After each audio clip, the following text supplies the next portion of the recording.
Virginia Tech lineup here. Allie Lewis making her first start of the year, Ethan. She's only played 35 minutes on the season.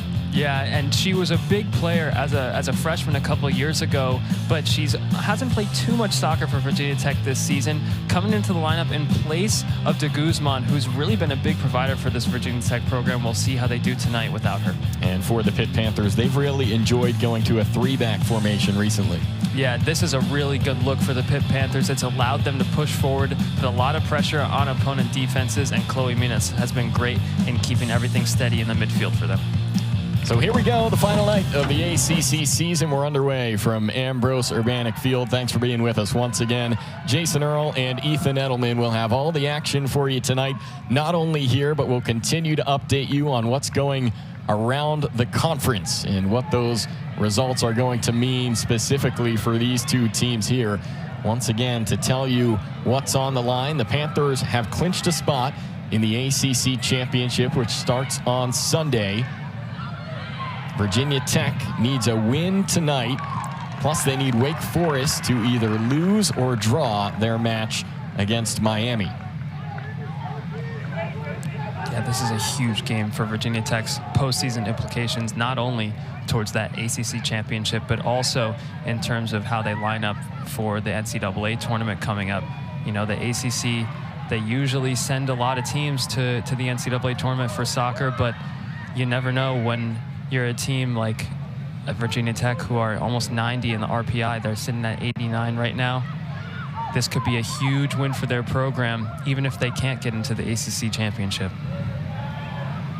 Virginia Tech, a team that is used to being there, but certainly would like to make a deeper run in the tournament. Last year, they were knocked out in the first round. Opportunity here, Natalie Mitchell on the break, but just wide. She caught loose in the Panther area.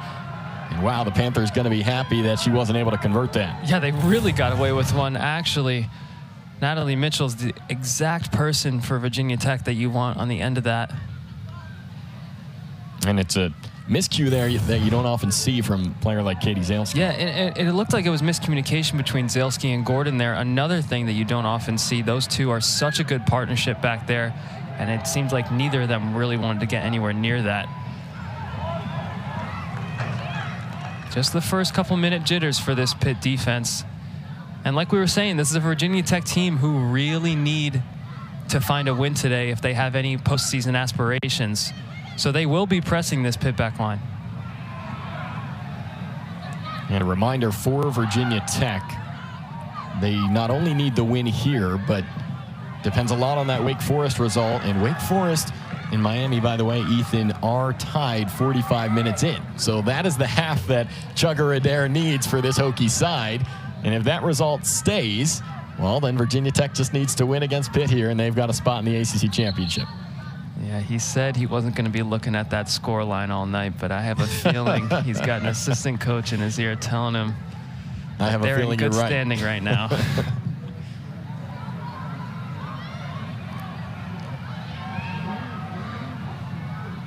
So the Hokies had the first real opportunity of the night here, and once again, a giveaway on the Panther defensive side, but Natalie Mitchell gives it right back, and Deborah Abiodun clears the danger.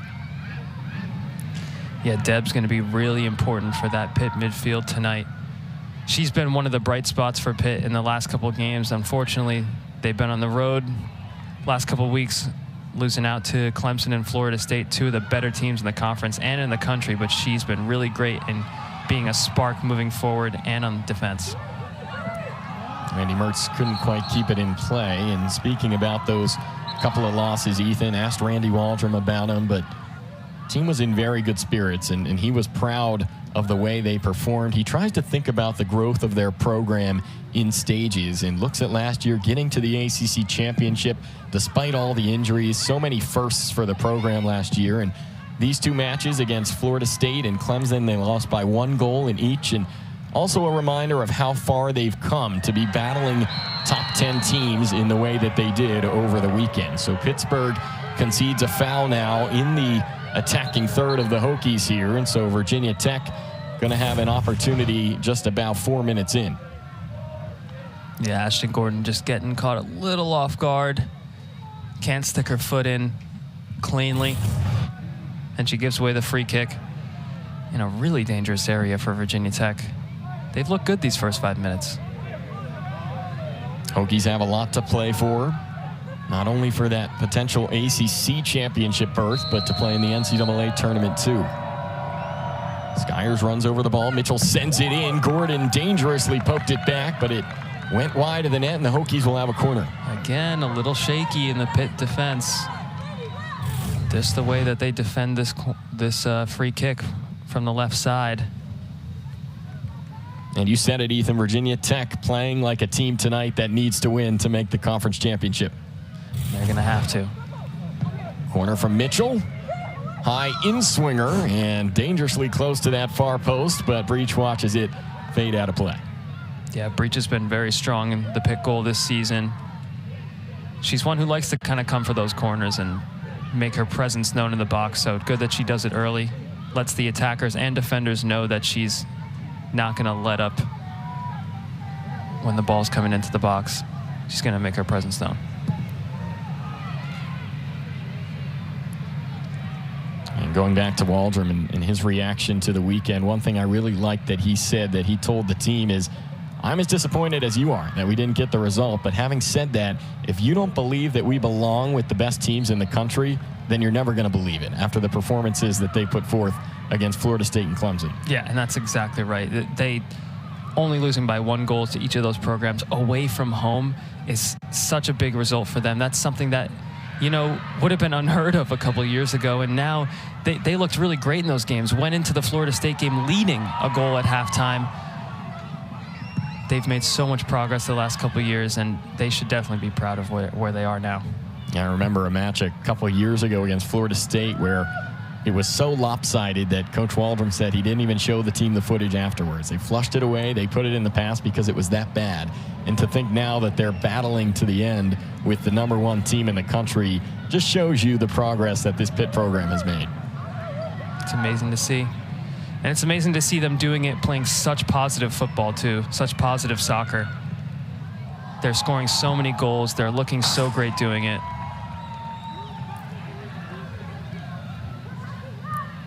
Have a 30 goal differential this season.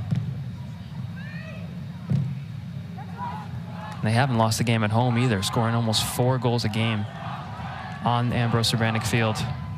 And also sitting at number 25 in the RPI.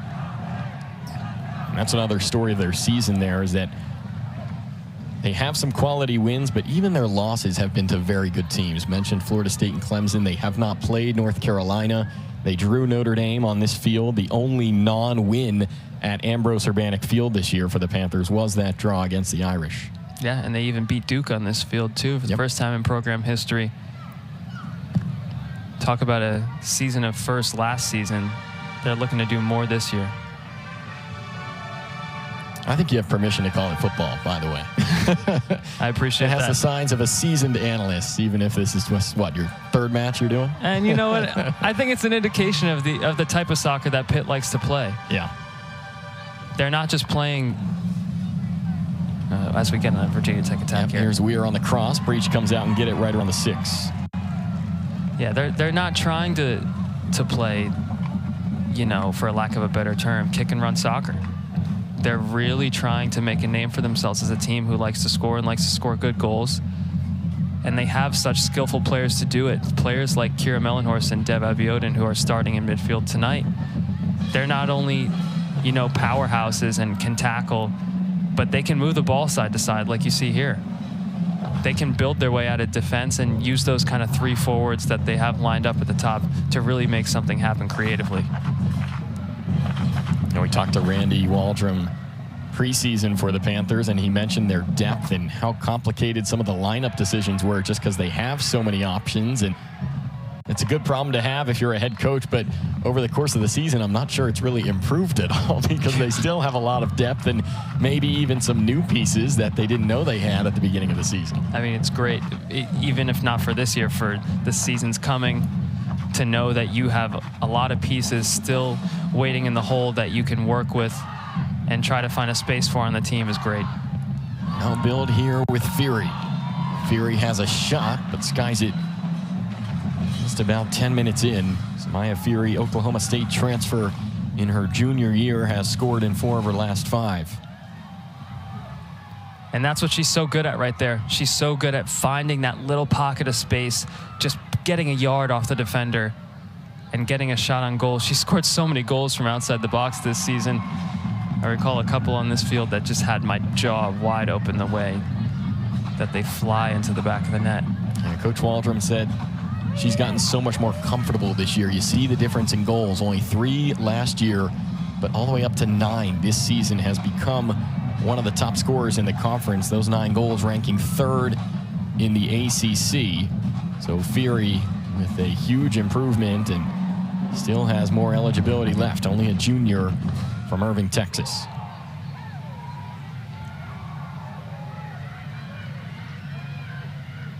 So Ethan, 10 minutes in, the first 5 looked a little bit frantic on the Pitt side. Virginia Tech had more control, but Pittsburgh starting to settle in, it seems, and gain possession. Now an attack from Amanda West, dishes off to Mellenhorst. Mellenhorst shoots and right into the hands of Skinner. Yeah, just as you're saying, Pitt has kind of found their way back into this game, building a couple chances. They're starting to hold the ball a little bit, build it through the midfield. You see the way they go out wide to Katie Zalesky and Olivia Lee. Even though it's a back 3, they still try to get wide and create space. Here, Amanda West just finding Kira Mellenhorst, and she looks to her right a little bit. She saw that Mertz was there, but she wanted to take it on. And you know what? Early in the game, like you're saying, 10 minutes in, I think it's the right decision. Outstanding ball from Zalesky, threading the needle there to Mellenhorst. Now Fury drops to Mellenhorst. Staying patient, now a drop to Fury once again over the bar. It's good to see them creating chances. That's exactly what Pitt wants to do. The more shots you're going to get towards the goal like that, better chance you're going to have to put one in the back of the net. Those are great opportunities. Kira Mellenhorst just could not bring this ball under control. I think she was shocked that it even got to her, kind of the way it deflected off. Big chance, though. And you notice the patience of Mellenhorst on that play. She's a player with only 1 goal in her Pitt career, and she's gotten a lot of playing time, but she is very smart, very technical, very good on the ball, and you see an instance of it there. Yeah, that's the case with kind of a lot of the Pitt midfield. Chloe Menas hasn't scored a goal in her career, yet she's so influential in keeping everything ticking in that midfield, moving the ball side to side, communicating with her defenders and her forwards, trying to find passes. Fury wins the ball. Fury shot, Skinner saves it. West the rebound, Skinner again. Huge chance there. That's the pressure from this Pitt attack and from Samaya Fury. They're just always alert. They're always looking for that opportunity to break in, and there Fury just sneaks the ball away and has a big chance on goal. And if you're Mason Nelson here, got to get rid of it quicker with Samaya Fury up front. Now at both ends, though, they've kind of had a chance go by the wayside. We saw 5 minutes in, Katie Zalesky kind of with that missed clearance. Ashton Gordon not able to get in front of the shot from Mitchell. That could have been 1-0 early on, so now both teams definitely feeling like they got a goal coming. Yeah, certainly getting the sense at this point, Pitt knocking on the door, maybe only a matter of time before the Panthers can find a way to open the scoring here. Maybe that's some of that energy's coming from the band. Have 300 members of the Pitt band out here tonight. It feels like a football game. Well, it is, right? Of course.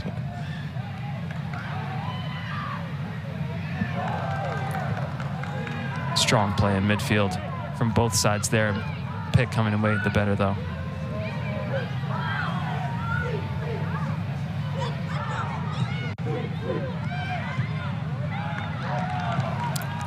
Menas finds Fury on the right flank. Fury staying patient. Now pops out Mellenhorst. Couldn't quite get a foot on it.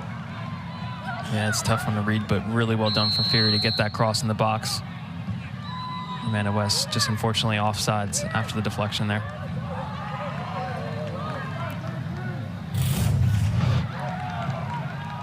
What a great ball with the outside of the foot. Yeah. And that's what I was talking about from Chloe Menas. You know, she's not always popping up on the score sheet, but just the ability and the vision to kind of see those passes move through the midfield.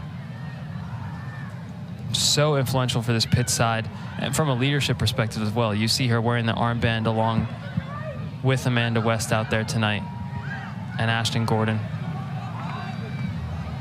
They're so pivotal to this program.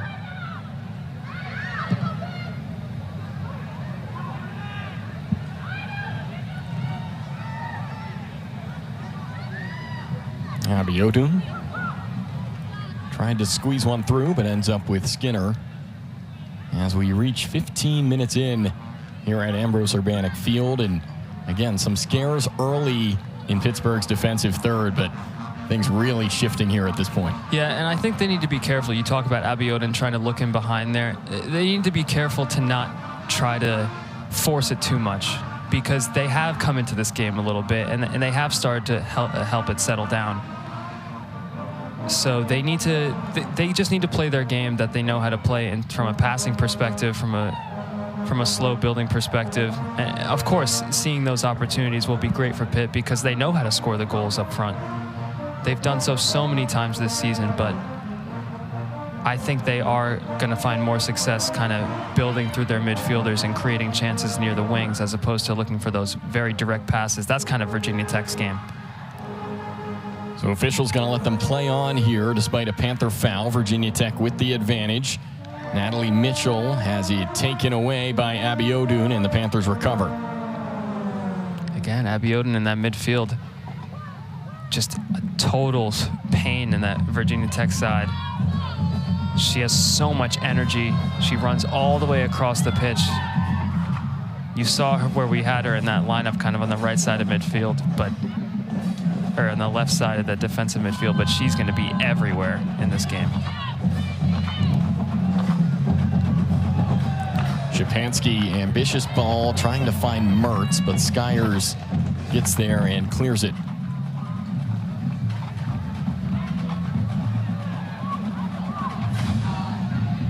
Now Fury. Good skill. Excellent foot skills, but another shot that is easy work for Aaliyah Skinner.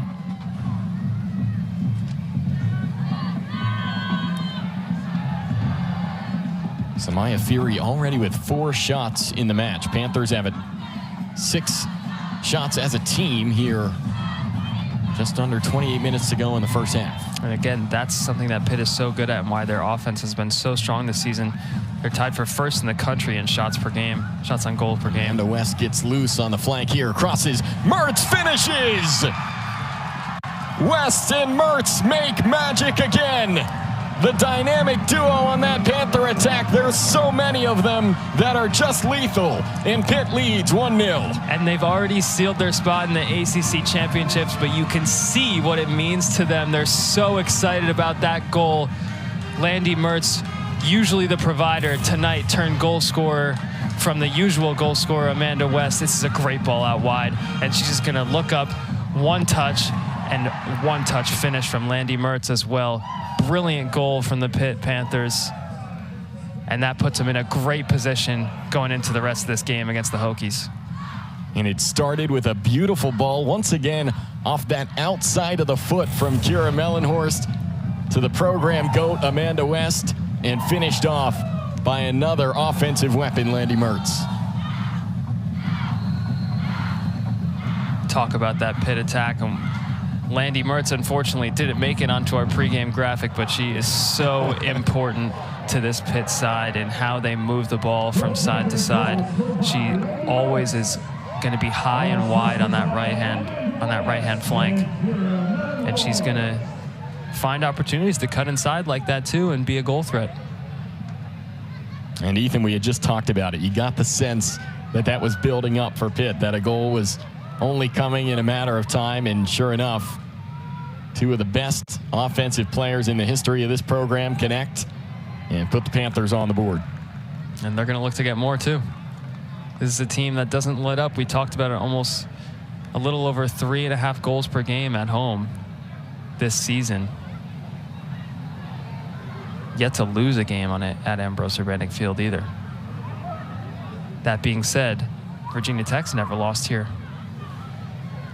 Only time in this matchup that it's gone Pitt's way was their previous meeting last season, and Pitt was able to win that one. But every time before that on this field and theirs. So as impressive as last season was for the Panthers, they've now outdone themselves. The new program record for single season goals, 48 on the year for this dynamic Panther attack. Now Abiodun has a go, blocked by Virginia Tech. And she retrieves it again.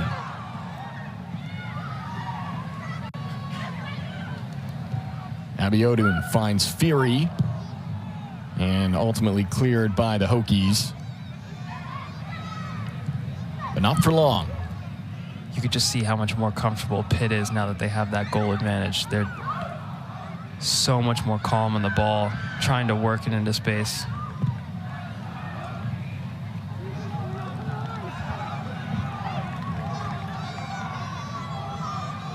Bit of commentator's curse there as Abiodun tries to put a move on the defender. Amanda West, who's playing left wing all the way over on the right side here, with 3 Hokies on her.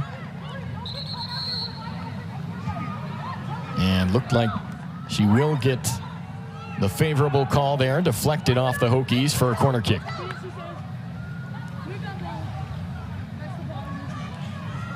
It is slightly surprising to see how Amanda West kind of came over to that right-hand side there. But I think that says a lot about how fluid this Pitt attack really is. Very versatile. The fact that she's willing to come across the field like that to help out. Szczepanski will take the left-footed corner. Swings in right to Skinner, who makes the stop. Not bad delivery at all. You do want someone like Katie Zalewski at that front post to be able to knot it in, but it's good delivery from Szczepanski, puts a lot of pressure.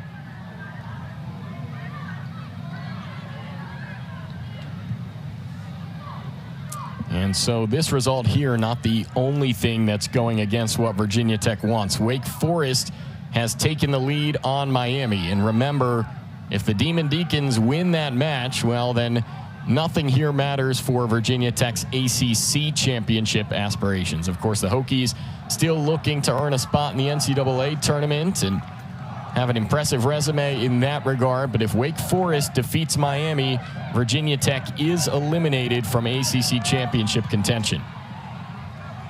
I have a feeling whoever was telling the Virginia Tech coaching staff what the score of that game was would have maybe left the fact out that Wake Forest just went a goal up. Well, the Hokies have business here to take care of. Amanda West looking for Fury once again. Booted away for a corner. West has been very active on that left and, as we said before, on the right-hand side. But she's looking quite skillful tonight. Usually a player that thrives on her positioning, thrives on being able to make something happen because she's in the right spot. Now kind of making space on her own. You saw in that first goal how quick she was able to get behind and put the cross in. Szczepanski to take the corner again, this time with her right. Aimed for Zalewski, but it's headed away. Now Mellenhorst, well done to shield it off the freshman Weir. And Panthers just continue to control possession here.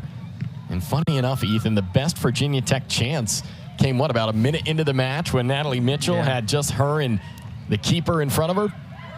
Could have been a much different game if that shot changes everything. Yeah, even if that shot doesn't go in, if that works the keeper, it might change the complexion of those first couple minutes. You get a corner, you can kind of control the game a little bit. Can't go too far back in history, though. Now they're a goal down. They still got to get another one. But the Panthers unrelenting when it comes to this offense, and Samaya Fury's taken down here. Hope that she'll be back up and okay. Allie Lewis in on the foul, and a yellow card granted to Lewis on the play. Oof, that is dangerous. Back in the side and very aggressive. Maybe that's why they brought her in, for that little bit of extra energy to try to combat this amazing Pitt offense. And Panthers maybe not taking any risks here. Ellie Caulfield is at midfield. Imagine she'll check in. We'll see if it's for Fury or not. But Gordon sends the free kick in. And it falls, almost landed with Mertz, but drifts over the end line and out of play. Yeah, I'm curious to see how Ellie Caulfield comes into this game. She's kind of another one of those Pitt midfielders that is very strong in defense, likes to keep the ball ticking, not as much of a goal-scoring threat as some of the other players on this Pitt team, but loves to pop up with a shot from outside the box. And she's going to check in for Minas here. So kind of like-for-like substitution in that sense. Yeah, and that was one of the position battles that Randy Waldrum talked a lot about at the beginning of the season. Ellie Caulfield and Chloe Minas, for a long time, they were essentially taking turns on who got to start. Yeah. Then when Pitt switched to a 3-back, it allowed room for both of them in the starting 11, which was honestly what we probably expected to see tonight, Ethan. But instead, Chloe Minas starts. Ellie Caulfield comes in about halfway through this first half, which is what they did for a lot of the early going this season.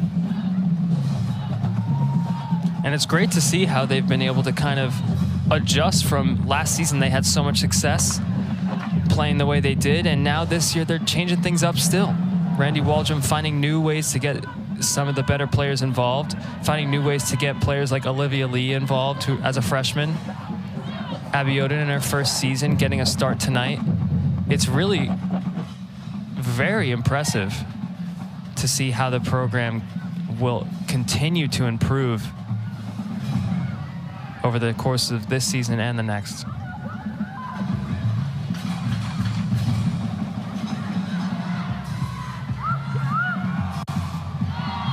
And Abby Odun specifically, a freshman, of course, from Nigeria, plays for Randy Waldrum, who's the head coach of the Nigerian national team.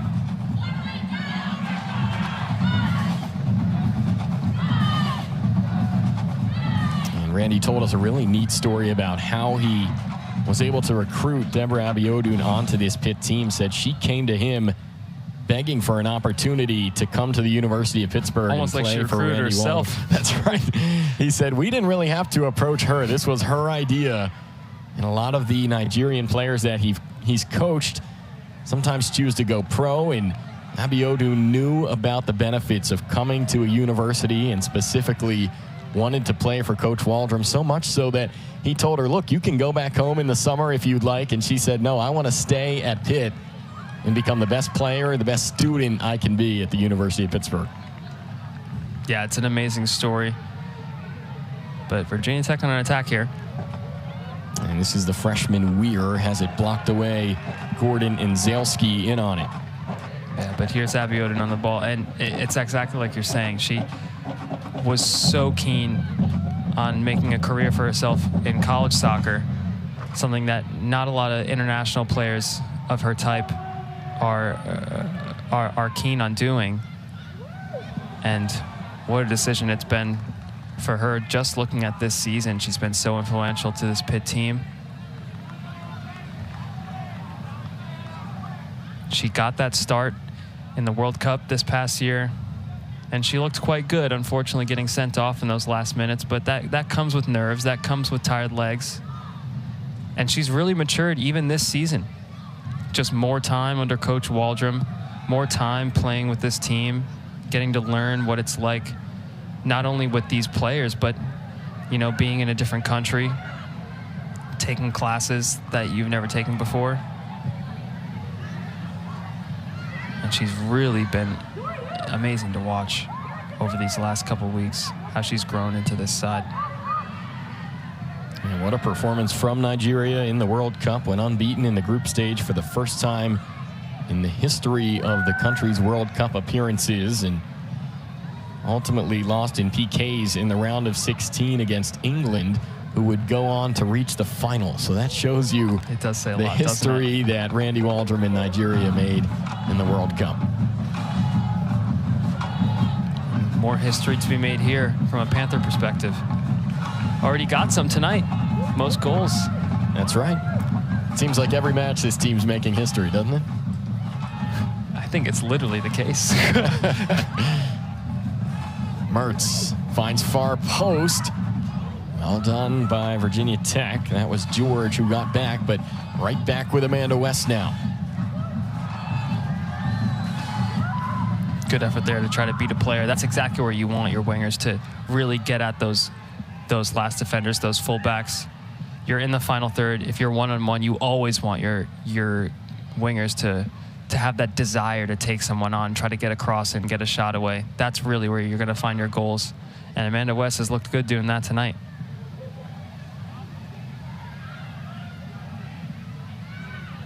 Mertz on the run there. Abiona just doesn't want to give the ball away, and that's what I was saying before. They can work it like this into these corners. Find Sarah Szczepanski looking to take a player on. Szczepanski looking for Mertz. Ball pops up. Mellenhorst got a head on it. Ball still loose. Falls to Szczepanski. Drops to West. Now Fury. Panthers trying to stay patient around the box, but ends up with Natalie Mitchell, and now Gordon will chase down the long clear. That was a great chance for the Panthers there.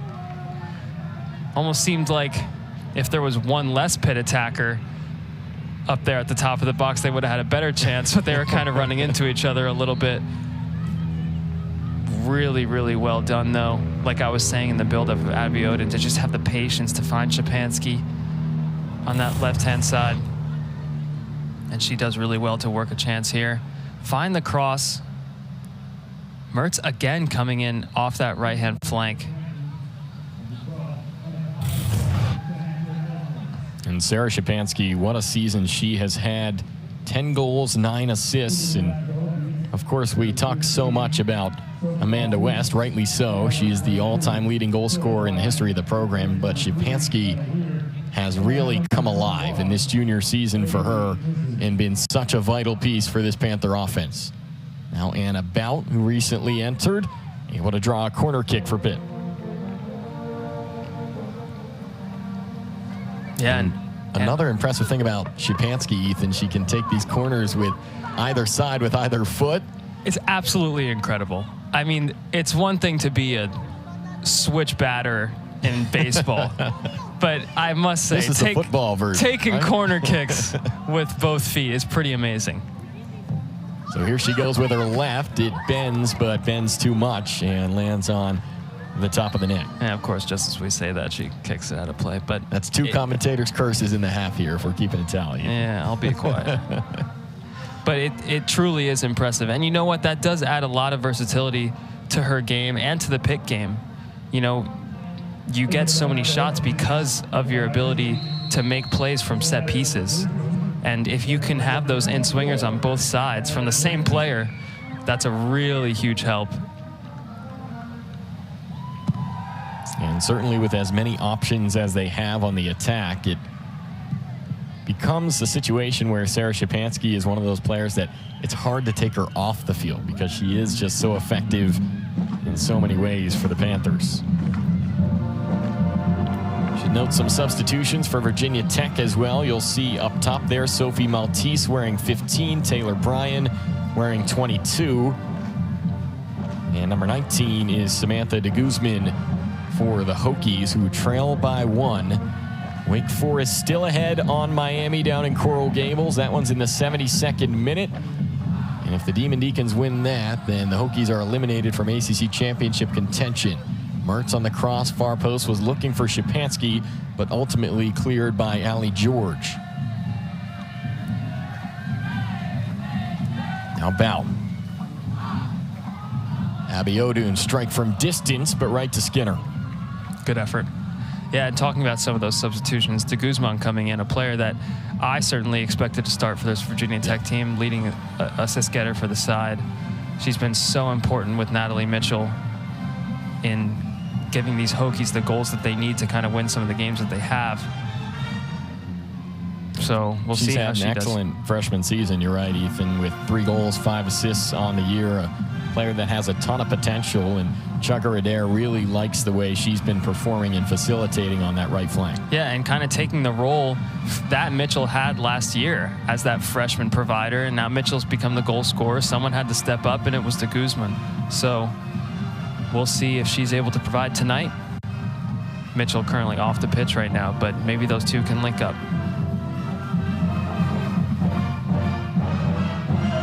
And remind you again, even if the Hokies are eliminated from ACC championship contention, this game's still very important in terms of NCAA opportunities and building that resume. Now a deep ball sent in and easily scooped up by Ellie Breach. Yeah, and you talk about the importance of this match from a Virginia Tech perspective besides the ACC championship. They know that more than most, and they're going to push hard throughout this game. Chugger Adair, no matter what happens in that Wake Forest game in the next couple minutes, he's going to go into the halftime locker room and he's going to have some really strong words to say, some encouraging words to try to get this team back on level terms,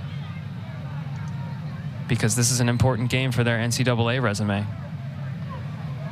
And we asked Coach Adair about the format of the ACC championship, only 6 teams getting in, and he made it clear that coaches around the conference care most about the national tournament. That's what's most important. Sure, the ACC championship is extremely competitive. The conference is a gauntlet, but the national tournament is the focus for the majority of coaches in the league. And it's been, it seems like it's been working too. NCAA tournament last season had 10 representatives from the ACC, if I'm not mistaken. So certainly, even if they don't make the ACC tournament, they have a great chance, ACC championships, excuse me, they have a great chance of getting into that NCAA tournament. Panthers make a substitution here as Amanda West steps off, and in steps Lucia Wells, wearing 16 for Pitt. Haven't seen too much of Wells on the year. This is just her 12th appearance on the season. But the freshman from Pittsburgh, went to the same high school as Sarah Shapansky, North Allegheny, steps on here with just about 10 minutes remaining in the first half. Yeah, and Fleming Dean as well. You see them both on your screen there, number 7. Really strong and skillful players for this Pitt side, and good rotation options. You need that. Now Gordon, free kick sent in. Abby Odun got a head on it. Now drops to Bout. Bout strikes deflected away for a Pittsburgh corner. The Panthers have 10 shots, and this is now their 4th corner kick of the match. I'm not sure if she was trying to be unselfish there, Abby Odin, but she has a great chance to head this in the back of the net, just try to redirect it towards goal. Instead, she tries to go back across goal. No one was really ready for that. Maybe should have just turned that first header towards goal, but now another chance from the corner. Corner sent in, this time a little bit lower. Abby Odun tried to get a foot on it and cleared by Haugen. Drops to Mertz. Mertz ball in, Skinner's out for it. Tough play for her. And a little too much aggression from Abby Odun as she's down on the play, but this will be called a foul against Abby Odun. Virginia Tech will get the free kick. Another good chance there for Pitt from the corner, and it eventually makes its way out to Mertz, who tries to put in that early ball. Just a little bit of a scuffle there, going up for that chance. Goalie's always going to come away with that call, though. Shots count now is 11-3 in favor of Pitt. It's felt like that too. Yeah. You know, sometimes those stats tell a different story than the game. Team can be holding a lot of possession, but maybe not finding great shots. But Pitt has been all over the Hokies so far in this first half. After some scares in the first couple minutes, they've really worked their way into this game. Found a lot of the possession and created some great chances.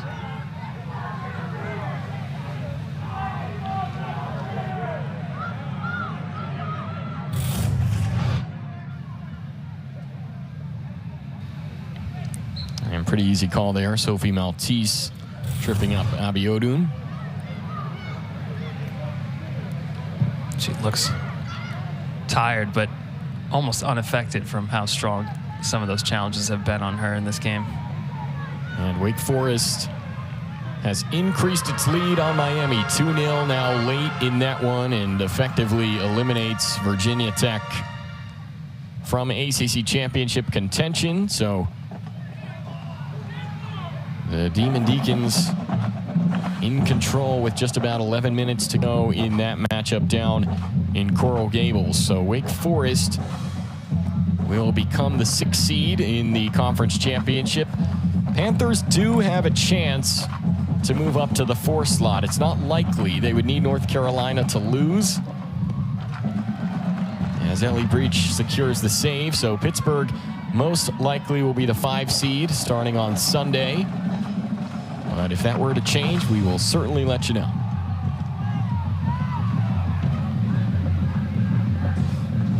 And we talked about what the implications are for the NCAA tournament for Virginia Tech, but same implications apply for Pitt. They're going to be pushing hard to get more goals in this game, not only because they have a chance to host an ACC championship game if things change with UNC. Yeah, so now look at this, Ethan. This gets really interesting here. Just as we're saying. No one expected Boston College to win that match, but if they do, then Pittsburgh would slide up to the number 4 spot. North Carolina would move down. And you might think that's inconsequential, but what it means is that Pittsburgh would have home turf advantage in the first round on Sunday. They would get to host the 5 seed instead of going out on the road. So we certainly expected North Carolina to take care of business tonight against one of the bottom teams in the conference. And Pittsburgh in control against Virginia Tech, which means if the results hold in those 2 matches as they currently stand, Pitt slides up to the 4 seed and North Carolina drops. A lot of time left, to be sure, but something to keep an eye on. Yeah, and it's honestly the good old ACC shuffle. All these teams are so close at the top. And as you see right there, Pitt are undefeated at home this season with 7 wins. Wins against team like Duke for the first time this season. Their only draw coming against Wake Forest. Against Notre Dame, excuse me. And this would be huge for them if they're able to sneak into that 4th slot and host a game in the ACC championships. You can see tonight how much control they have on this field. And it's something that you'd hope to see elsewhere as well, but it's not always the case, and it's especially hard to go away against some of those stronger teams in the ACC. So that Wake game is nearly over. The Demon Deacons looking like they'll seal that one, but North Carolina and BC still with an entire half of soccer left to play. So an entire half left here to play as well. That's right. Virginia Tech, at the very least, playing for their own tournament lives come November.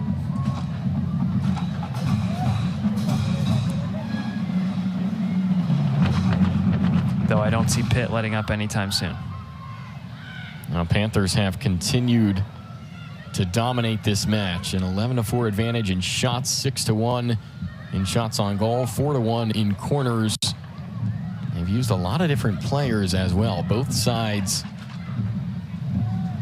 getting some substitutions into the mix, and recently saw a couple more come on for Pitt. Leah Gomes, number 17 for the Panthers, entered. And we talk about how badly Pitt will want to win this game for their own sake. But this is a great chance for them to get some rotation in. And if it's not just resting players, it's giving some of your younger players a chance to really shine towards the end of the season. You know, maybe it's not about what's going to happen for the rest of the championships, but maybe it's about next year.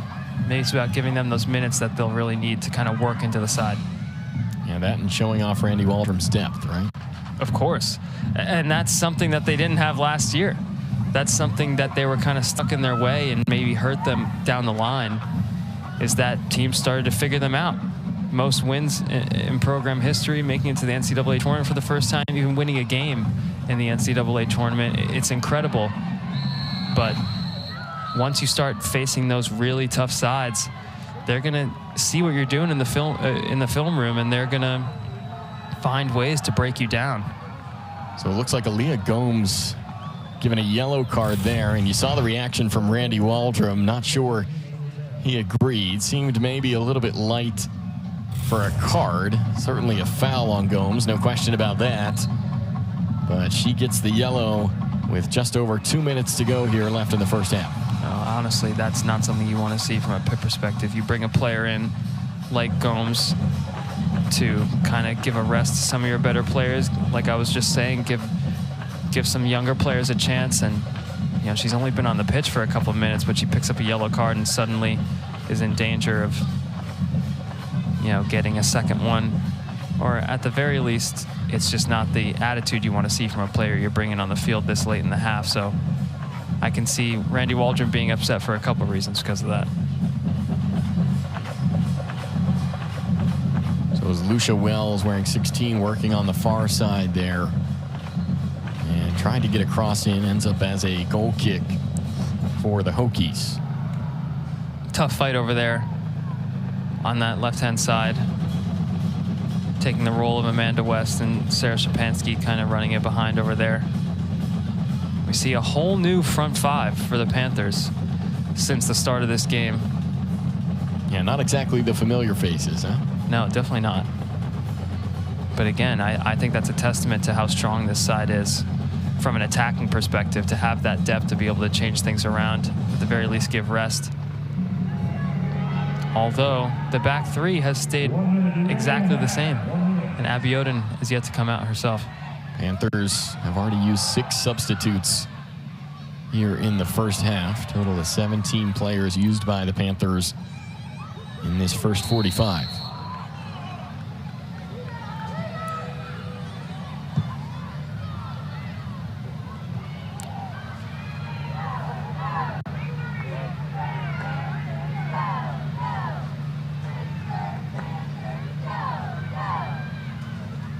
Virginia Tech just not with the same burst, the same spark that they seem to have for the first 5-10 minutes of this match.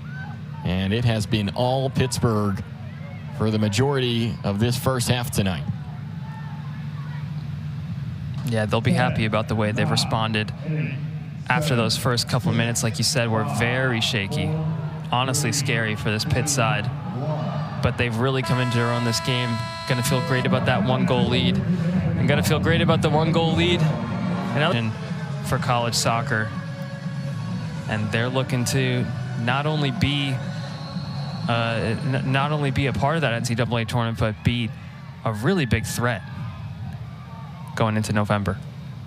Pittsburgh made a lot of substitutions in that first half, but they come out with their starting 11 back on the pitch to start the second half here at Ambrose Urbanic Field. Once again, thrilled to be joined by Ethan Edelman. I'm Jason Earl, as we've got 45 minutes left of the ACC soccer regular season here in Pittsburgh. It's been an exciting year, another year where the conference has asserted its dominance on the national soccer landscape.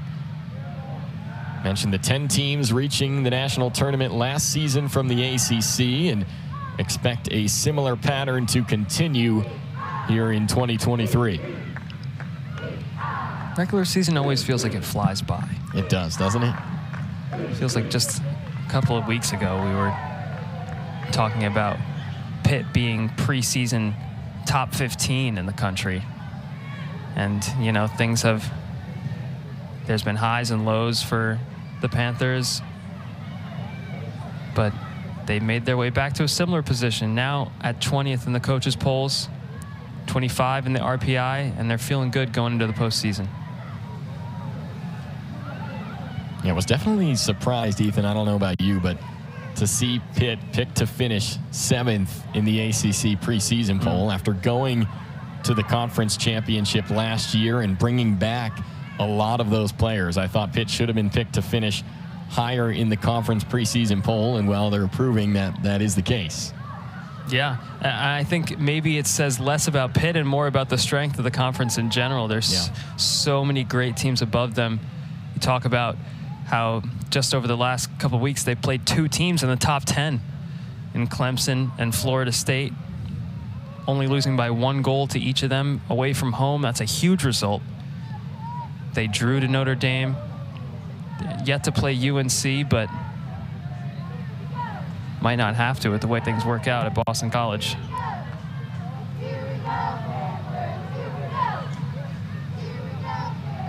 So Panthers continuing the offensive pressure here to start the second half. They have not given the Virginia Tech defense many chances to rest so far tonight. Yeah, they've come out in this second half a lot better than they did in that first. I think they were just a little behind the pace at the start. Virginia Tech knew they needed a goal, and they were looking for it early. Now Fury has it touched away by Haugen. Skyers tried to track it down and keep it in, but Pitt given the throw-in. And Pitt, the one coming out strong in this half. Still a lot of soccer left to be played tonight.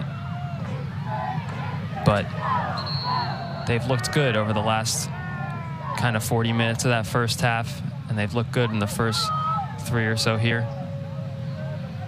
And don't be fooled there. There was a whistle before Landy Mertz shot the ball into the net.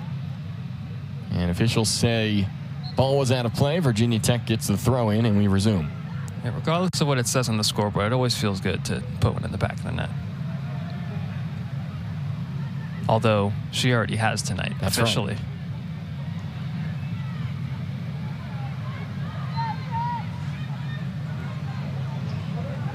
Abiodun, such great touch from the freshman midfielder from Nigeria. And now Mertz. Tough tackle from Skyers on the far side, but it comes to West. Through to Fury. Now West. Taken away by Warren and the Hokie defense. And you talk about the skill in those Pitt players. It just feels like everyone you mentioned, whenever they get the ball, they could do something with it. Amanda West, we talked about her at halftime. The program's GOAT, so many goals. Already has an assist tonight. Always going to be dangerous. Abiodun, you saw how quick she was, how skillful she was to try to break through some of those tackles. Landy Mertz, that's so much of her game on the wing there, to be able to beat a player and run at defenses quickly with pace. Then you also have players like this, Olivia Lee, just with the ability to run forward from defense as your midfielders fill in. And she makes a nice pass to Fury. Looked like both players might have lost the ball there for a moment. Ends up with Abiodun. And she has an ambitious attempt, and it gets a Pitt corner kick. Skinner with the save, and Abiodun proving that she's got some range for the Panthers. Just a scare for the Hokies at the start of this second half. Abiodun with a bit of space and not afraid to take a shot on. Just a freshman. Can't even say that anymore. We talked about how Amanda West in her first game scoring a hat trick. The bar has been set high. The bar is very high. Shapansky's corner kick. Far post, trouble off the crossbar. And the Hokies clear it away. Randy Waldrum said Amanda West is the gold standard now for what it takes to play for this Pittsburgh program. And maybe not just even in Pittsburgh, but in terms of college soccer in general. She's been so good, contributing to so many goals over her career, and she's got more in her too.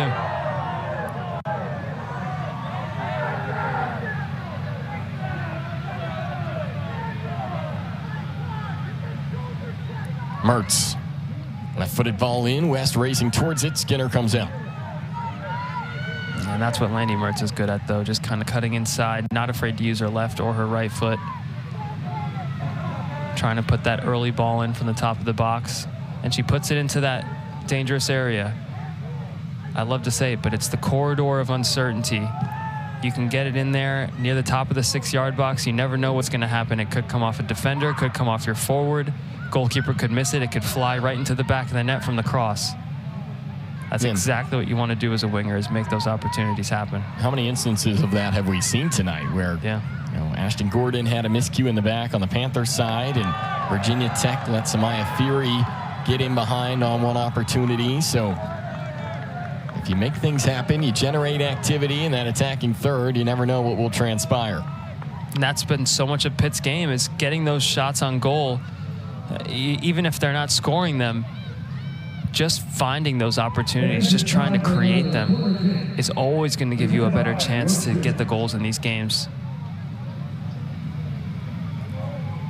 So Shapansky going to get some relief in the corner this time. Looks like Kira Mellenhorst will trot over, but eyes on Virginia Tech with an injured player here. Looks like Allie George down for the Hokies and seems to be reaching towards the lower right leg area, right in front of the Hokie goal.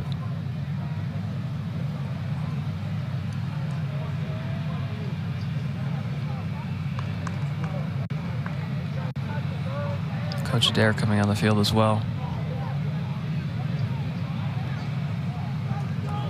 You know, with the pressure Pitt's been putting on, they're in no real rush to continue either. So this will be a good rest for the rest of these Hokie players.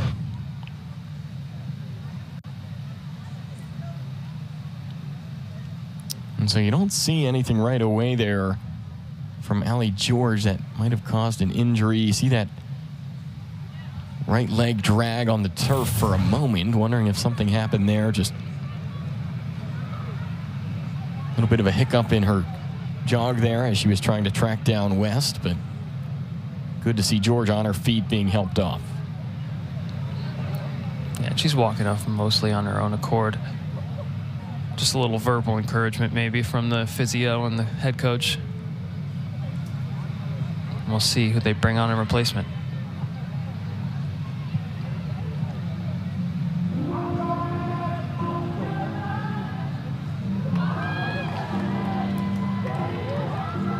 And so that's Riley McCarthy, senior defender from Clifton, Virginia, trotting on for the Hokies, and right away she'll have to defend a Panther corner kick. It is the 6th corner of the night for the Panthers.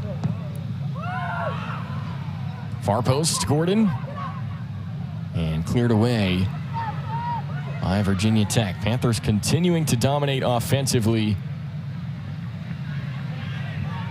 Still just the one goal to show for it from Landy Mertz early in the first half. I do like the way they took that corner, though.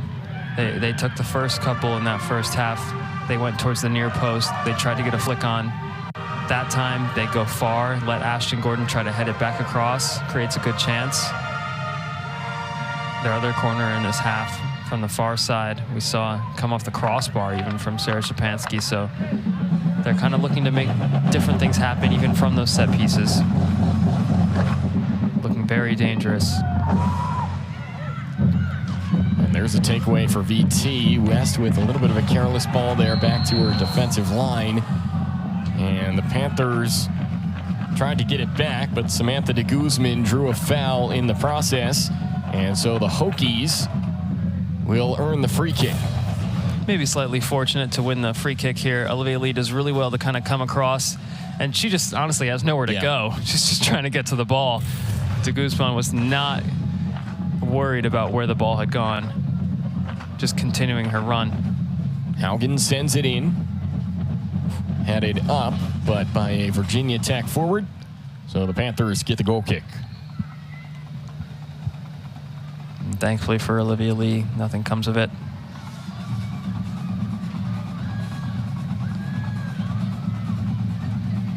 She's been really strong tonight, though.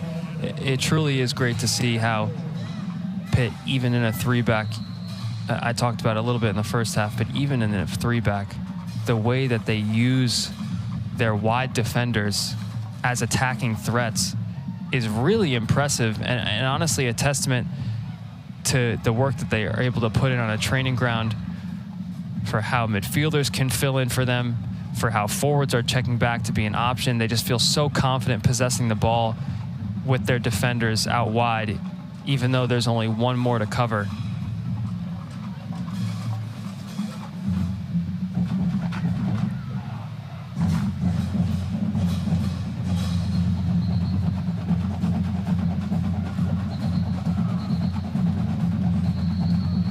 That sprint from that ball girl over there might have been the fastest sprint I've seen this half.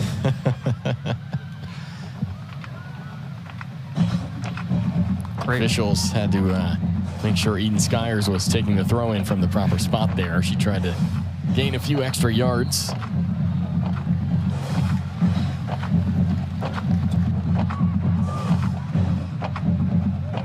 Under 35 minutes to go in this one, and Boston College still with the 1-0 lead on North Carolina, which would mean Pittsburgh earns the 4 seed in the ACC championship and would host a quarterfinal match right here on this field.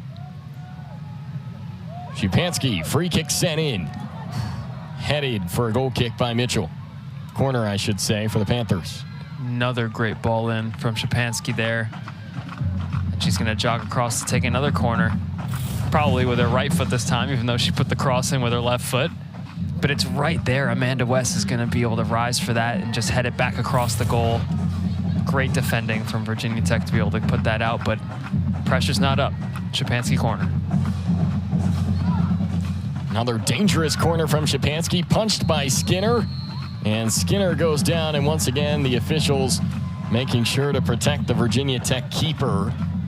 And Aaliyah Skinner might be saying this is the 3rd time it's happened on the night. She's growing frustrated with the aggression from the Panther attackers on those balls in. Hey, I'd be frustrated too if I had to face 27 corner kicks a game, or however many Pitt has.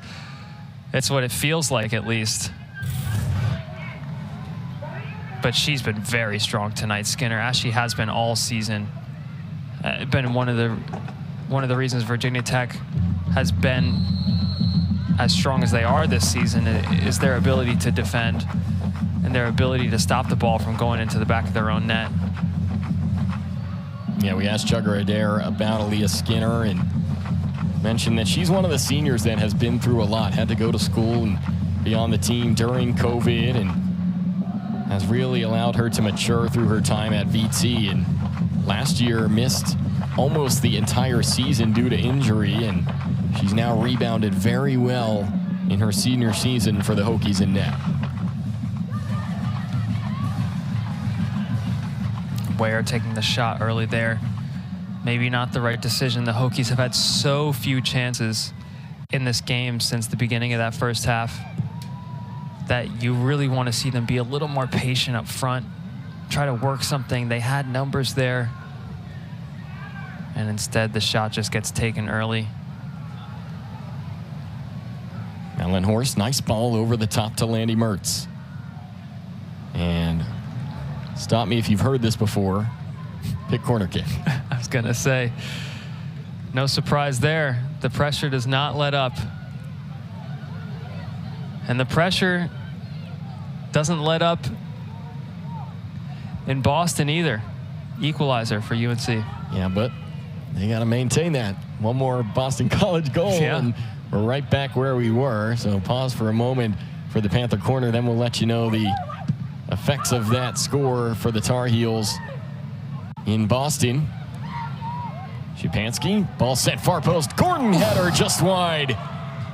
Perfect spot for Ashton Gordon, the fifth-year defender, with an opportunity. But the Panthers continue to knock on the door and maintain that 1-goal lead. Yeah, and you like to see them continue to put pressure on Virginia Tech there. They want another goal, and it feels like they need one, but what a chance there for Ashton Gordon. The ball is so perfectly on her head. Maybe needs to do better there. So mention the North Carolina goal to bring things level there. Szupanski tries a bicycle kick. And Panthers continue to possess. And so the Tar Heels would have the advantage over Pitt with a draw. And once again, the 6 teams in the ACC championship are confirmed. There's no more confusion there. Nothing left to be settled in terms of who the 6 teams are. It's just a matter of where they will be seated. So the Panthers are in, the Hokies are out for the ACC championship at this point. And just a matter of what else happens in that UNC Boston College match. And as you can see, if current results hold, the Panthers will be the 5 seed with a road match in the quarterfinal on Sunday.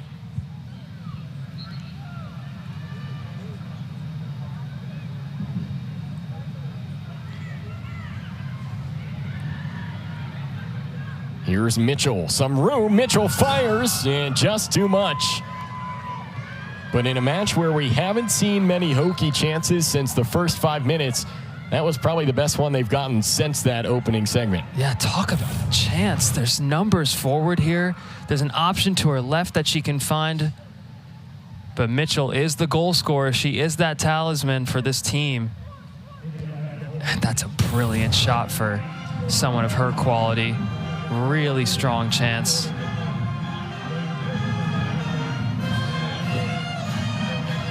And this Pitt band has been a little quiet this half. They're getting loud. They're trying to get in the back of their team now. The band is a factor at Ambrose Urbanic Field. Certainly is. And not only is this a fortress, has it been a fortress for Pitt all season, but tonight even more so with the cheer squad out here tonight supporting their team.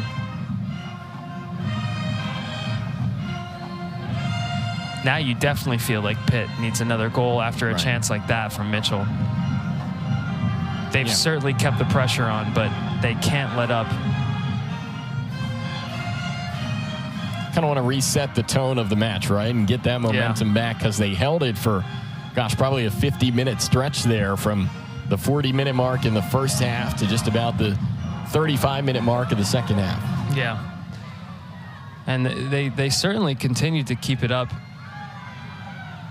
really effectively. It almost felt like they should have scored 2 more goals in this half, just with the quality of the chances they had. All sent in. Opportunity here for the Hokies. They drop it back. Maltese shot wide. Yeah, now Virginia Tech is really putting the pressure on. Huge chance there, almost as good as Ashton Gordon's chance at the other end. She has a free look here. The ball just comes out. Really great vision to be able to set it. To be able to set it back for Maltese, and she just can't put it on frame. So Virginia Tech starting to pick it up here. Sophie Maltese, by the way, coming off her first career multi-goal outing Sunday in a win over Miami. Now Breach comes out and makes a play for the Panthers. Yeah, she likes to do that a lot, doesn't she? Always have the back of her defenders, knowing when to come out there. Maybe she could have done a little bit better on the clearance, but still well done. Just to be in front of that ball. So the Hokies with a different energy here so far in the second half. Remember, they still have a lot to play for in terms of their NCAA tournament resume, even if they're eliminated from ACC championship contention. A marquee win would work wonders for Virginia Tech. Corner kick from Skyers. Out to far post. It's headed. Zalski makes the clearance. Now Mitchell couldn't get contact, and Fury muscles her way through to take it. Panthers on the counter with Fury. Tried to find West. It does end up with West. And she tries to shield the Hokie defender, and she does. Stays with it and finds her teammate Mertz on the outside, who just can't quite track it down. Oh, that looked like a brilliant chance for a counterattack, but it comes off of a goal line clearance from Katie Zalski. This is just chaos all over the shop in the Pitt box. Zalski does well to clear it off the line, helping out her goalie there. Mellenhorst wasn't going to get to it, but then Fury, so quick to get up the other end and try to find Amanda West. And right after Katie Zalski makes that big clearance, she's going to come off along with similar change we saw in the first half, like for like, and Ellie Caulfield for Chloe Minas. Yep, and Lainey Fuchs getting her first minutes of the night. Certainly a luxury for Randy Waldrum and the Panthers to have so many different options that they can trot out at any time, really in any position. Yeah, and Lainey Fuchs is a player who was really utilized a lot in the beginning of this season, kind of before Pitt adopted this 3 at the back style. She was really strong as a fullback. Now coming in into this 3-back system as well, it's nice to see that he sees a spot for her to fit in there as well, because she was so strong in the beginning of the season. A very skillful player, knows how to keep the ball well, can move it forward with really great precision, finding the passes that they need to kind of build through midfield. Yeah, to your point, Fuchs started the first 11 matches of the season, and Coach Waldrum said the Louisville match was really the turning point where they decided they needed to go to the 3-back to get Chloe Minas and Ellie Caulfield on the starting 11 at the same time and make some adjustments there. Free kick from Szczepanski is easily retrieved by Skinner, and we stay at 1-0 with just under 25 minutes to play in the final night of the ACC soccer regular season.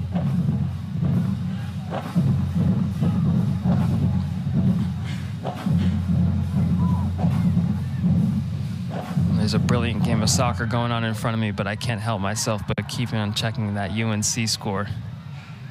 See how things are shaping up in Boston. Huge implications for this Pitt side. And when you check it, what do you find? Still 1-1. All right. Appreciate the update.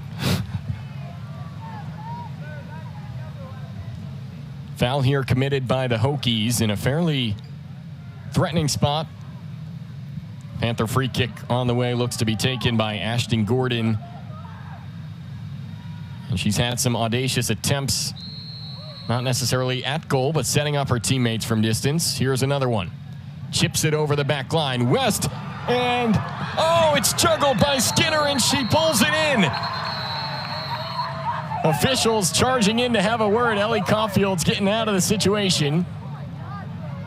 And as we know, Skinner and protecting the keeper has been a story multiple times tonight. Haugen and West sharing some words. The Hokies frustrated by the aggression once again from the Panthers. Let's take a look. You know, I think this went over, Jason. I don't know if there's a great angle to see from the VAR perspective that the official's going to look at, but I think that might have gone over right there. Yeah, I think you've got a great case. The whole ball has to be over the line. Yeah. I love the face from Ellie Caulfield after this. She just kicks it in, and she's like, I didn't do anything. Yeah. All right? Hey, I'm innocent. Look what I found right in front of the goal, right here. Oh, I'll put that in the back of the net. But Ethan, I think this could be one of those where there's just not enough to overturn what was called on the field. There has to be significant evidence to change the ruling of what was initially called. Thanks to our crew for getting us those looks, but I'm not sure you see anything definitive enough to change the call. I'm with you. And you know what? It's a tough goal to concede. And nobody really wants to score that goal either. Of course, Pitt would love to have another goal, but they've been so strong all night. They can create something better than that. If I was Pitt, I wouldn't be too disappointed if this doesn't count, and it won't. Yep, and you could read the lips from Daniel Radford there, our center official tonight. He said no goal. Amanda West instead called for a foul. A lot of bodies in the area here on this one, and so West certainly lands on Skinner. I think the call there is warranted, and Skinner maybe with a bit of retaliation. And again, that's been a story throughout the night. The Panthers unrelenting on the attack, and at times certainly too aggressive towards Aaliyah Skinner. And West called for the foul there, and we resume play, staying at 1-0. Hokies with 23 minutes here to try and even things up. Well, it's kind of like I said earlier in this half. Even if the goal doesn't count, it's nice to feel like you put the ball in the back of the net. And so they're going to have in a very encouraging last 20 or so minutes, Pitt. They're going to feel very good, feel like they can create something. I think that's going to be a spark for this team if Virginia Tech doesn't really take control of the game in the next couple minutes.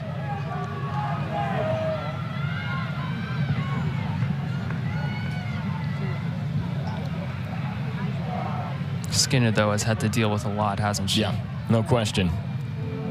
And she's done well. It's the one Pittsburgh goal off a really well-generated attack, and would have been tough for any keeper to stop West and Mertz and the connection they had on that play in the first half. But Skinner with 6 saves. She does rank second in the conference in saves on the year with 72 coming into tonight. And I think 6 saves is not very generous to what she's done tonight. Even not making those saves, you know, she's just been a presence in that box for Virginia Tech. Haugen's ball in, punched by Breach. Now Abiodun, and Mitchell tracks it down in the far corner. Abiodun able to threaten her and clear the ball out for a throw. Yeah, well done from Breach there. From goalie to goalie talk at the other end. Breach forced into action here. And Abiodun, we talked about the energy that she has running back to make that tackle and then running all the way out to the corner flag to make sure Virginia Tech can't get the cross in on the second chance. Another play there, well defended by the Panthers, but the Hokies do earn a corner out of it. Their 3rd of the match here.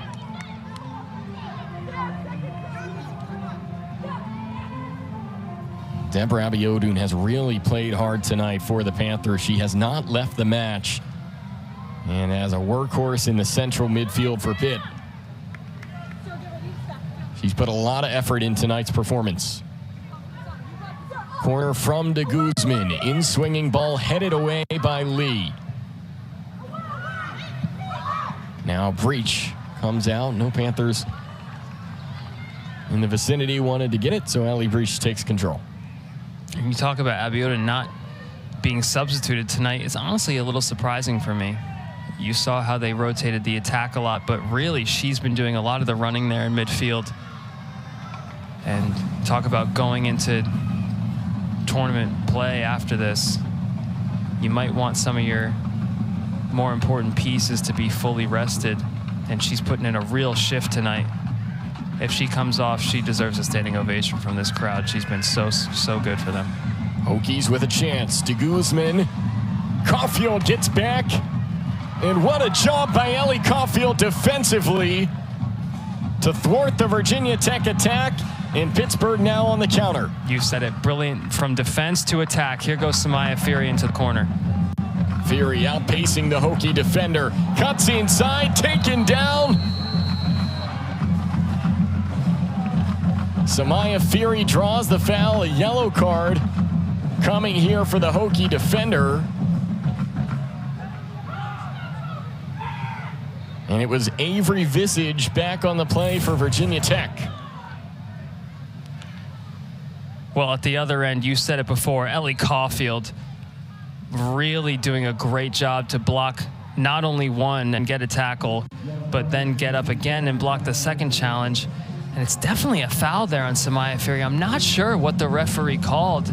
It looked like he called a goal kick, but I think he's calling a foul right outside the box, but he's going to take a look at it. Well, you're right, because it was confusing at first because he didn't point to the spot. Yeah. But then he awarded the yellow card, so I think you're exactly right. He's giving the yellow card to Visage. He's calling a foul, but was it inside the penalty box or not? Yeah, he's going over and talking to the coaching staffs to let them know what he called on the field, it seems. So a bit of time for both the teams to regroup now after some action at both ends there. That was very intense. And that's what we expect at the end of the season, you know. Yeah. We talked about how, you know, Virginia Tech's, unfortunately, they're not going to have a chance to break into the ACC championships, but this is a very important game in terms of their NCAA resume. Now, Ethan, let's take a look at this. The last review, I didn't think there was enough to overturn. This one, I'm not sure. I think Samaya Fury has a strong argument here that this foul was committed inside the penalty area, but tough to tell when exactly the feet get caught and when she goes down. So once again, not sure if we will see the definitive evidence needed. What do you think? I must say, for me, it looks like a penalty. Yeah. The contact is right there on the edge of the box. The ball is already in the box. Right. But it's like we said before. Call in the field seemed like it was a foul outside the box.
And her left foot from both sides of the pitch, and she's going to have another chance to do it here.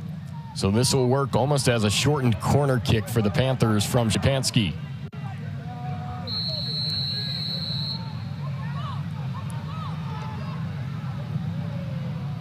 And she went for goal off the bar. She can threaten from anywhere, can't she? How about that? She did it from the corner. She did it from the corner flag before. I'm not sure she meant it that time. That time she definitely meant it. Was going for a goal there and almost found the back of the net. Fury to West. Saved by Skinner. Corner kick Pittsburgh again. Really great hold-up play there from Samaya Fury. She gets the ball and has so little time to work with, but just is able to put it into Amanda West, who gets a shot away and forces a corner. How about this, though, Jason? Oh, so crafty, isn't it? The way that she can just curl her foot around the ball and try to find that far corner is really well done. And Fury here, this is the skill I'm talking about. Strength to hold off the defender, takes 2 touches out of her feet, finds Amanda West, and now Sarah Szczepanski from the corner again. And here is the corner, and tried to bend it again, but just too much. Ends up on top of the net. And you could say she's disappointed in herself, too, there. She's been so good tonight. Those little moments, they'll stick out to her. That's why she's been so great this season, you know? She's critical of herself in those big moments. And Pitt pushing for more, like I was saying. You put the ball in the back of the net, even if it doesn't count, the momentum kind of shifts your way. Yeah, this is starting to feel like the sequence in the first half right before they got the goal from Landy Mertz. You can feel the Panthers knocking on the door, starting to build pressure offensively, and just get the sense that a goal could be coming here for the Panthers.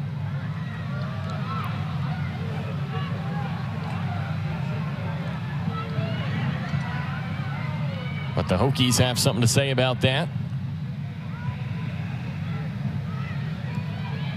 Virginia Tech up to 9 shots on the night. Only had 4 at the break, so they already have 5 additional shots in the first 28 minutes of the second half here. West, far post, Mellenhorst, just not enough to get up on that one. Out for a goal kick. Virginia Tech still look dangerous. It's not that they're out of this game, not in the slightest. They've been able to create some chances, and they've looked dangerous when they have done, but I think they've just kind of rushed their opportunities in attack. They haven't been able to really find that perfect chance, and what a ball there from Sarah Szczepanski. Beautiful ball from Szczepanski. Mertz crosses. Fury leaves it go.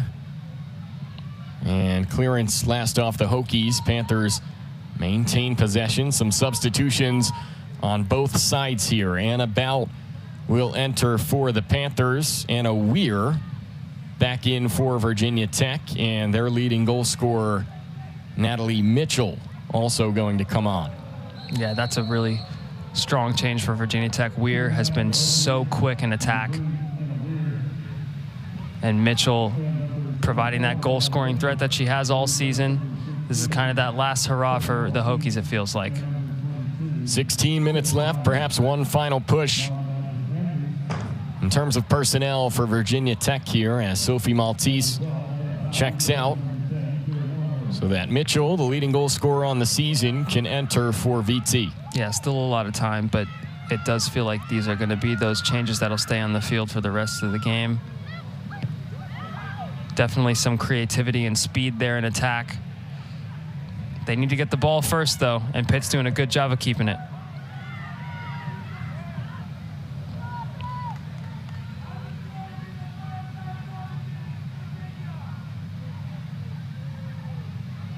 Here's Anna Bell. Panthers doing a good job in possession, as you noted. Fury trying to cut around the edge. Now, cross in came from Mertz. Deflected, but Szczepanski first to the ball. Now Abiodun. Look at the desire to win it back there from Szczepanski. She's everywhere. So far across the field, and yet she's able to get on the end of that cross that got deflected from Mertz. And they just keep the ball again. One-touch passes. They work their way all the way from one side of the field to the other. So comfortable on the ball in midfield. Here's a cross from Caulfield. Now Fury, yes! Caulfield, Fury, connection, Pittsburgh goal, 2-0 Panthers. That's the goal they've been looking for this entire half, Jason.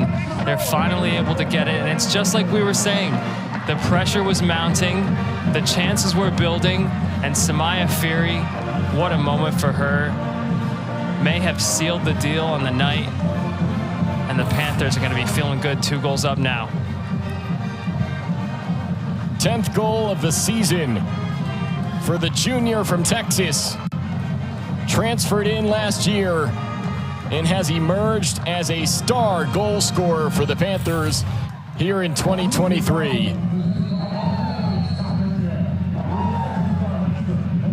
And Samaya Fury puts the icing on the cake to an incredible regular season for this Panther side. Yeah, and that levels her with Sarah Szczepanski on leading this team in goals for the season. Like you said, last year was kind of a bench option, definitely a more of a role player as kind of a strong forward, more of a target man type player, and now really coming into her own. You said how Randy Waldrum talked about her ability and her skill and her leadership qualities as well. It's good to see her getting on the score sheets too.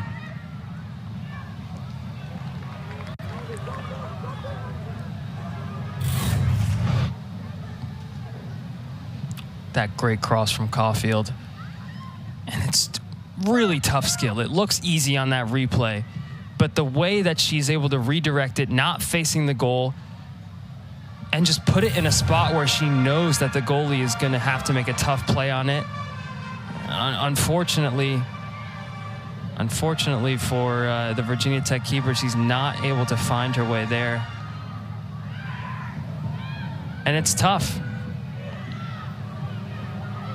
It's a tough chance to defend because Fury is so strong. She's going to stay in front of the ball. Breach with a diving save on an audacious attempt there from the Hokies. And didn't expect that one coming, Ethan, but no. Breach stepped up, rose to the occasion, made the stop. Sign of a good goalie to be aware in moments like that. Brilliant diving save, and that's where we saw her come back on. She's been quick, trying to get in behind, but she also has a shot on her. Corner kick in, headed by Caulfield for the Panthers. Caulfield again. Now with Mitchell, another shot.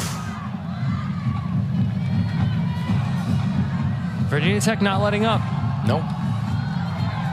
Something to be said for how they've played this game. They've certainly looked better on the counter than they have in possession, but I think we kind of expected that coming into this game, not necessarily because they can't play that possession style, but more because Pitt were just going to have the ball. Best form of defense is a good offense.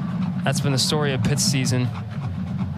And definitely as they've moved into this 3 at the back formation, they've been able to control the ball much more effectively. Just look at that. Anywhere the ball goes, they have 2, 3 players ready to pounce. Yep. Winning the ball back. Panthers continue to push with West. Off to the races. Cross. Chance by Szczepanski. Got a foot on it. Really well done there from Amanda West. She gets the ball kind of deep in her own half here. Beats one player. Takes it all the way. That's a sign of a good winger looking to take on somebody, looking to find space in the box. She wasn't always in that role. You know, she used to be more of that target man like we were talking about. That's Samaya Fury was, but now she's kind of in this new look 3-4-3 that Randy Waldrom's come up with this season. She's found more success out on that left-hand side, being able to cut in. And as we've seen today, she found an assist, crossing it in to Landy Mertz, and Knowles did it there again. Just a testament to her versatility as a player, her skill, not only as a goal scorer, but as a provider. Yeah, and Ethan, you look at the outlook for this Panther team going forward. They will be in the ACC championship, and you think, oh, well, they'll only be the 4 seed or the 5 seed, but let's remember that a week ago against Florida State, the #1 team in the country, they held a lead at halftime, and they really battled that Seminole team till the end. So when you see a performance like Pitt tonight in the offensive caliber that they have, it gives you the impression that they really can play with anybody in the country. Yeah, for sure. And I think a big reason that coming into this game I was so excited is because it kind of looked like Virginia Tech was that team too. You know, they only lost by 1 goal to UNC themselves. They only lost by 1 goal to Clemson, similar to Pitt. And I thought they were going to be much more up for a game like this tonight with their tournament hopes on the line. Still a lot of time left in this game, but I do think you're right. It says a lot about Pitt going forward. How strong this team is, that they're able to score goals against opponents like Virginia Tech with nothing to lose. That's going to be a really great quality for them moving into the NCAA tournament, moving into the ACC championships this weekend. Saw Olivia Lee on the yellow card there, and that is the 5th one handed out tonight, both sides combined. Lee now retreats against Mitchell. Virginia Tech in the box. Mitchell turns, and Caulfield is there to clear it away. Well done from Lee. That is Virginia Tech's most dangerous player, and she holds her off well. Concedes the corner there too, but that's exactly what you need from your fullback. Just give your central defenders, your goalie, some time to work with. Get out quick and be a man in front.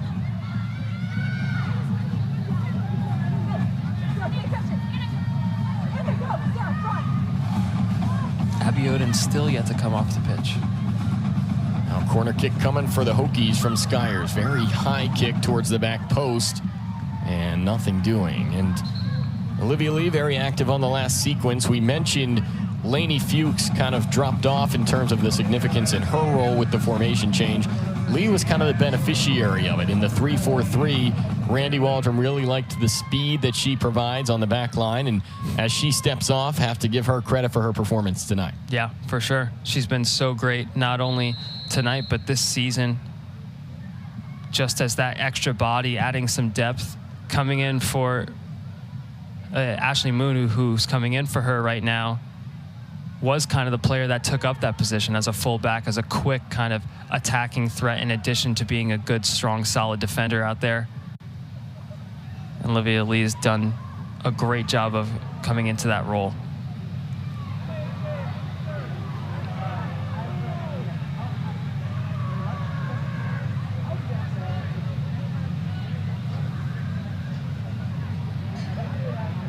And again, this is a great look for Pitt, showing that depth with Ashley Moon. She came in when they went to 4 at the back against Florida, against Clemson, kind of looking to change things up.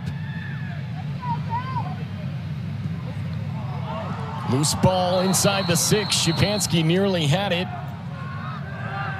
but the whistle blows for offside. 7.5 to go. Panthers still pounding. Yeah, they want more. Like I said, like we talked about earlier, just over 3.5 goals on average at home this season. They want to get there. Keep that streak going. And we'll let you know that North Carolina and Boston College have gone final at 1-1. So that guarantees the Panthers as the 5 seed in the ACC championship, and still not a result that the Tar Heels really should be happy about, because they are unbeaten on the season. As we get a chance for Mitchell, who scores for the Hokies. Virginia Tech not done just yet. Natalie Mitchell, the leading goal scorer on the season, makes it 2-1, and that's her 9th tally on the year. Hokies have 6:48 to go to equalize. Boy, we're talking about UNC, but we got a game going on right here, Jason. That's what right. a goal that was from Mitchell. She just gets it out of her feet. Really great first touch. Second touch sets her up perfectly, and what a thunderbolt. Ellie Breach has been so great tonight, but can't keep that one out. Hands to it, not strong enough. And just bent it right around Ashton Gordon there. Yeah, maybe left Breach a little unsighted because of that. Yep. So just like that, things intensify again. The Hokies gonna leave it all out there in the final 6.5 to try and come out of this one with a point. Remember, they're trying to build their NCAA tournament resume. They lack some significant results against marquee opponents, and this would be a huge one if they can get a point on the road against a ranked team. Yeah, and the only other team to do that at Ambrose Urbanic Field was Notre Dame. Team that's currently ranked in the top 25. Long ball, Anna Bout got a head on it, but too high. And Skinner wasting no time in taking the ensuing Virginia Tech goal kick. Yeah, Virginia Tech really looking to push forward here, and as they should. They've got 5 minutes to make a name for themselves at the end of the ACC regular season. No matter what happens here, they'll have almost a full month of rest before that NCAA selection show.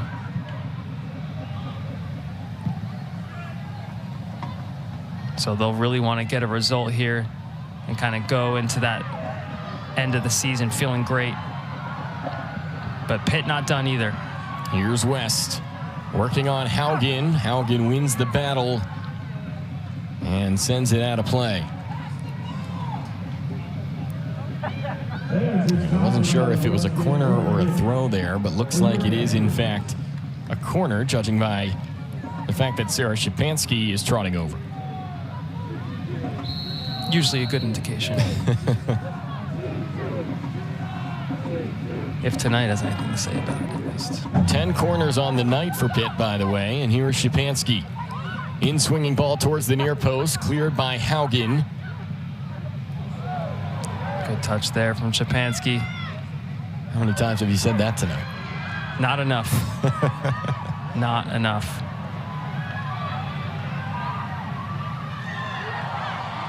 West taken down. Fans wanted a call. Might have yanked the hair of Amanda West. Now a cross sent in. Breach able to secure it, but Amanda West lost her hair tie, and that's usually an indicator that too much contact occurred. West is furious that there was nothing called, and sure enough, we're going to have another review here.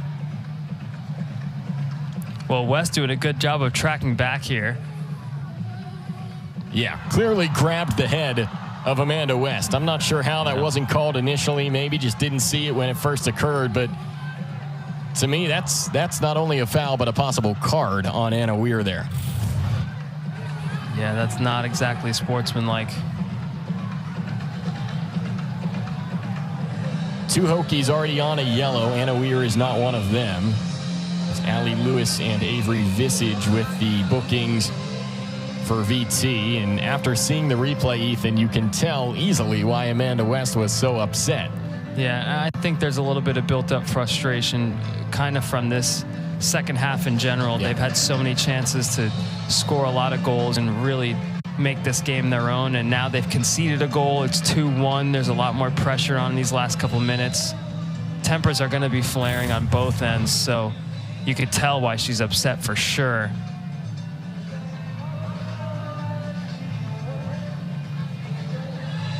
Yeah, and it's just not allowed. I mean, you're not allowed to extend the arm in the first place, and especially not if it's toward the head area.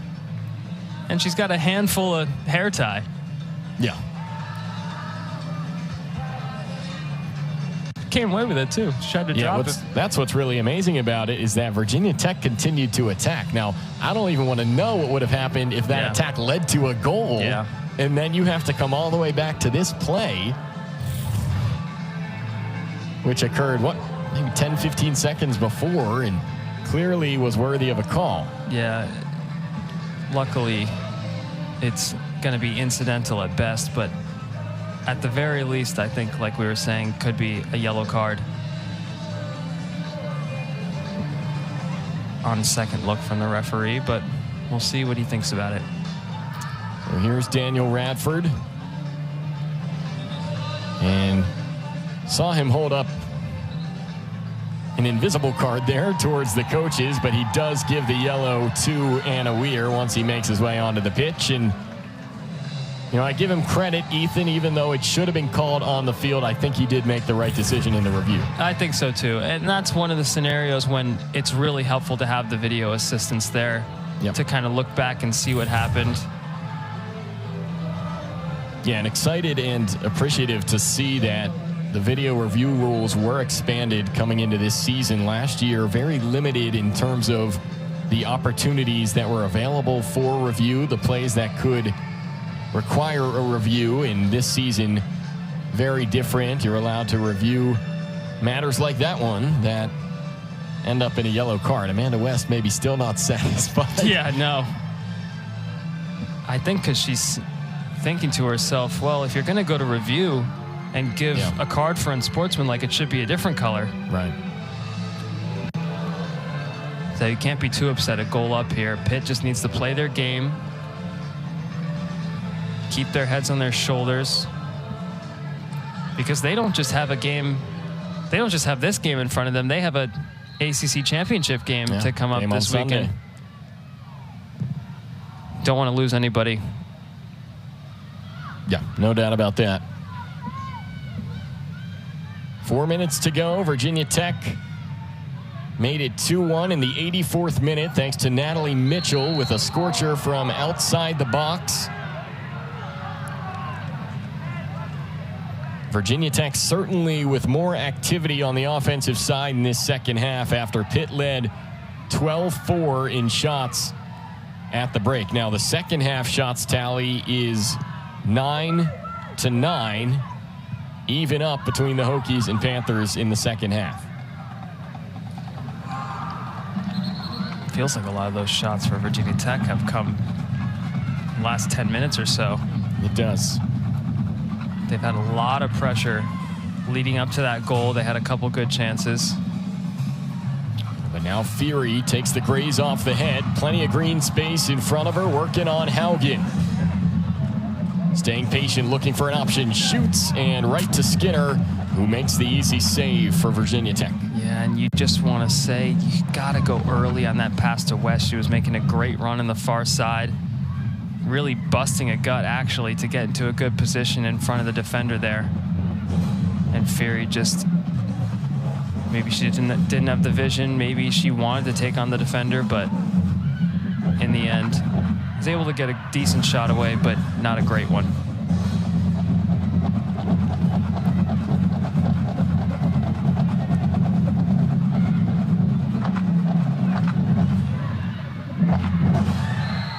Aggressive from Ashley Moon. She didn't like the call, but it is a foul in favor of Virginia Tech now as Moon retreats. 2:20 to play in the ACC season. And at this point, it's a matter of getting a quality win that can boost your tournament resume. Haugen's ball sent in. Caulfield and Gordon there. Now it pops out. Allie George, the attacker for the Hokies, earns a corner kick for VT. Gotta love ACC soccer. Both teams pushing for another goal. Even though the standings are set, they're still putting on a show for these fans out here tonight in Ambrose Urbanic Field. And even Skinner comes in for this corner kick and hits the side panel there. Skinner will retreat, and Ellie Breach, I have a feeling, will take her time setting up this goal kick. Yeah, one of the few players on this team who's maybe not in a real rush. On this field, I should say.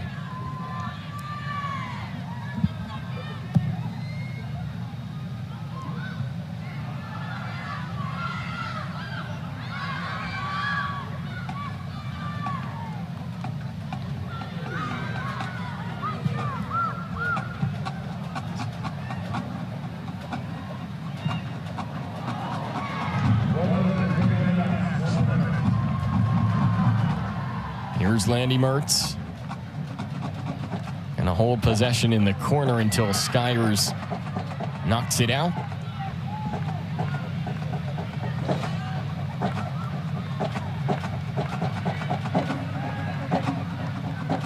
Here's Fury. Not done yet, despite the 1-goal lead. She'll take her time in the corner too.